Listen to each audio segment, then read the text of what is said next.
Civic volunteer নিয়োগ মামলায় ফের আদালতে প্রশ্নের মুখে রাজ্য সরকার। মঙ্গলবার মামলার শুনানিতে হাইকোর্টের ভারপ্রাপ্ত প্রধান বিচারপতি নিশিতা মাত্রে ও বিচারপতি তপব্রত চক্রবর্তী ডিভিশন বেঞ্চ প্রশ্ন করে, বাঁকুড়ার দুটি থানা এলাকায় একদিনে প্রায় 2000 প্রার্থীর ইন্টারভিউ নিলেন কিভাবে?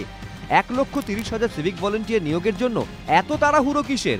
একই সঙ্গে হাইকোর্টের প্রশ্ন, অনেক ক্ষেত্রে সব রকম শর্ত পূরণ না হলেও নিয়োগ করা হয়েছে, নথিপত্রও খতিয়ে দেখা হয়নি, এটা কি বেনিয়ম নয়? জবাবে অ্যাডভোকেট জেনারেল কিশোর দত্ত বলেন, সব নিয়ম মেনেই নিয়োগ করেছে রাজ্য সরকার। সিভিক ভলেন্টিয়ার নিয়োগে দুর্নীতি হয়েছে এই অভিযোগ তুলে হাইকোর্টে মামলা করেন বাঁকুড়ার কয়েকজন যুবক। এরপর বাঁকুড়ার দুটি থানার 320 জন সিভিক ভলেন্টিয়ারের নিয়োগ বাতিল করে দেয় হাইকোর্ট।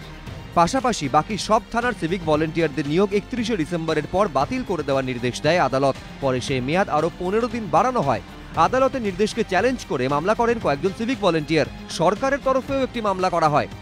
এই দুই মামলা যুক্ত করে শুনানি চলছিল ভারপ্রাপ্ত প্রধান বিচারপতি ডিভিশন বেঞ্চে। এদিন শুনানি শেষ হলেও রায়দান স্থগিত রেখেছে হাইকোর্ট।